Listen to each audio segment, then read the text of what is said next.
بسم اللہ الرحمن الرحیم۔ السلام علیکم ورحمۃ اللہ وبرکاتہ۔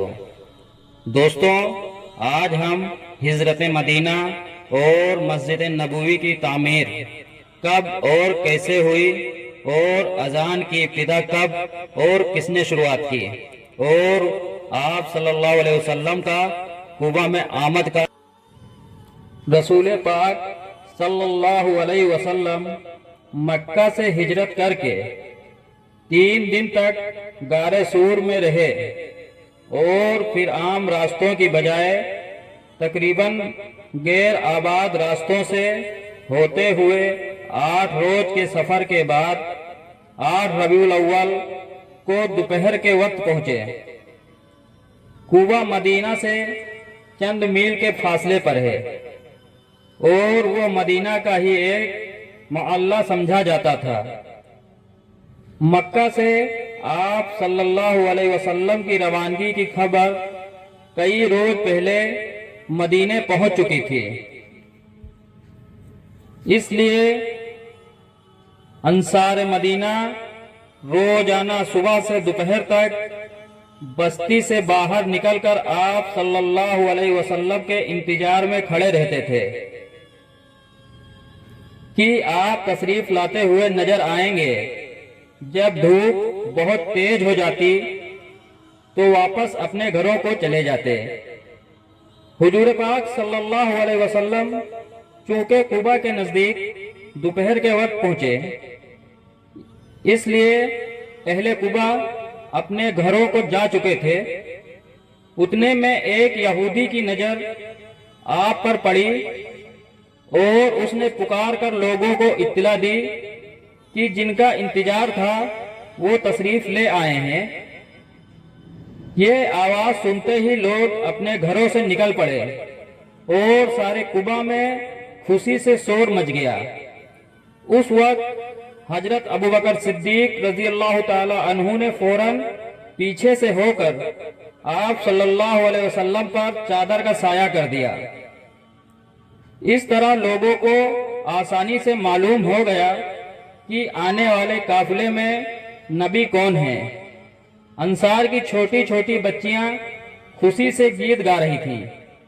غرض اہل مدینہ نے آپ صلی اللہ علیہ وسلم کا استقبال بہت شاندار طریقے سے کیا۔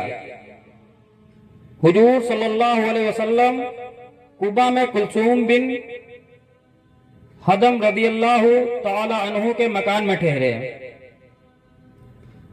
اور لوگوں کو اسلام کی تعلیم دی گئی۔ یہیں آپ صلی اللہ علیہ وسلم نے ایک چھوٹی سی مسجد کی تعمیر کرائی۔ یہ اسلام کی سب سے پہلی مسجد کوبہ ہے۔ اس میں آپ صلی اللہ علیہ وسلم نے 14 دن قیام فرمایا۔ آپ کو یاد ہوگا کہ حضور پاک صلی اللہ علیہ وسلم نے ہجرت کی رات حضرت علی رضی اللہ تعالی عنہ کو اپنے بستر پر سلایا تھا۔ بعد میں حضرت علی رضی اللہ تعالی عنہ بھی لوگوں کی امانتیں واپس کر کے مدینہ کو ہجرت کرائے، اور کوبہ میں ہی حضور صلی اللہ علیہ وسلم سے آ ملے۔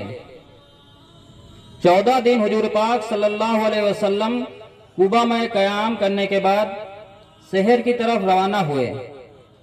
راستے میں بنو سالم کے محلے میں نماز کا وقت آ گیا۔ اتفاق سے دن جمعہ تھا، اور حضور پاک صلی اللہ علیہ وسلم نے نماز یہیں ادا فرمائی۔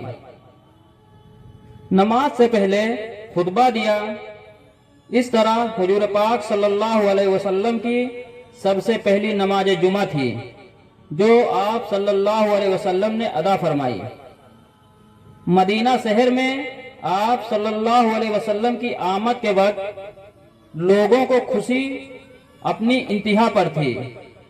عورتیں مکانوں کی چھتوں پر چڑھ آئی تھیں۔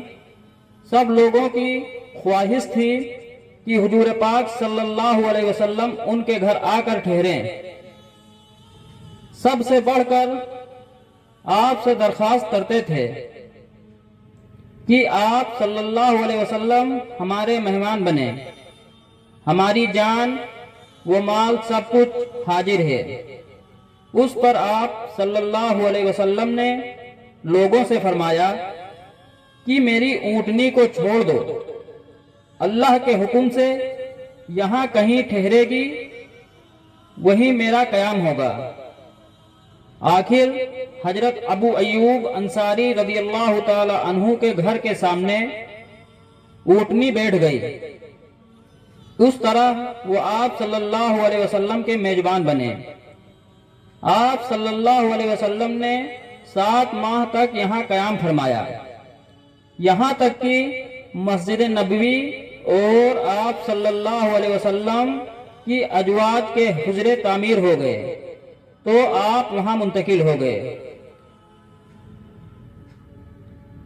پھر بعد میں مدینہ میں کچھ عرصہ قیام کرنے کے بعد رسول خدا نے مسجد کی تعمیر کا فیصلہ کیا۔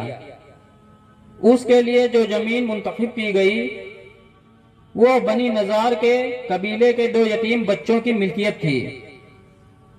انہوں نے مسجد کے لیے بلا قیمت نظر کرنا چاہا، مگر آپ صلی اللہ علیہ وسلم نے پسند نہیں فرمایا اور حضرت ابو ایوب انصاری رضی اللہ تعالی عنہ نے اس کی قیمت ادا کر دی۔ اس طرح مسجد کی تعمیر کا آغاز ہوا۔ مسجد بالکل سادہ بنائی گئی، فرش بالکل کچا تھا، اینٹیں کچی مٹی کی تھیں جن سے دیواریں بنائی گئیں، چھت کھجور کے پتوں اور لکڑی سے بنائی گئی تھی۔ مسجد کے ایک سرے پر ایک چبوترا بنایا گیا تھا، اسے صفہ کہتے ہیں۔ یہ ان لوگوں کے لیے تھا جو اسلام قبول کرتے تھے لیکن ان کا کوئی گھر نہیں ہوتا۔ اس مسجد کی تعمیر میں حضور پاک صلی اللہ علیہ وسلم نے ایک عام مزدور کی حیثیت سے کام کیا اور صحابہ اکرام رضی اللہ تعالی عنہ کے ساتھ مٹی کھودتے اور اینٹیں اور پتھر اٹھا اٹھا کر لاتے۔ جب مسجد نبوی کی تعمیر ہو چکی تو مسجد کے بالکل ساتھ ہی آپ نے ازواج مطہرات کے لیے حجرے بنوائے۔ اس وقت حضرت عائشہ اور حضرت سودا ہی آپ کے نکاح میں تھیں، اس لیے 2 ہی حجرے بنے۔ بعد میں جب دوسری بیویاں آپ کے نکاح میں آئیں تو ان کی ضرورت کے مطابق اور حجرے بنائے گئے۔ یہ سب بھی کچی اینٹوں کے تھے اور چھت اتنی اونچی تھی کہ آدمی کھڑا ہو کر چھت کو آسانی سے چھو سکتا تھا۔ پھر اس کے بعد اذان کی ابتدا کیسے ہوئی؟ اب تک کسی خاص علامت کے نہ ہونے کی وجہ سے نماز باجماعت کا کوئی انتظام نہیں تھا۔ لوگ وقت کا اندازہ کر کے آتے اور نماز پڑھتے تھے۔ حضور پاک صلی اللہ علیہ وسلم کو یہ طریقہ پسند نہیں آیا، چنانچہ آپ صلی اللہ علیہ وسلم نے صحابہ اکرام رضی اللہ تعالی عنہ سے مشورہ کیا کہ لوگوں کو کیسے نماز کے وقت اطلاع دی جائے تاکہ سب ایک ہی وقت میں مسجد میں آ جائیں۔ لوگوں نے مختلف رائے دی، لیکن آپ کو حضرت عمر رضی اللہ تعالی عنہ کی رائے پسند آئی اور حضرت بلال رضی اللہ تعالی عنہ کو حکم دیا کہ نماز کے وقت اذان دیا کریں۔ اس طرح ایک طرف تو نماز کی اطلاع ہو جاتی تھی اور دوسری طرف دن میں 5 بار اسلام کا اعلان ہو جاتا تھا۔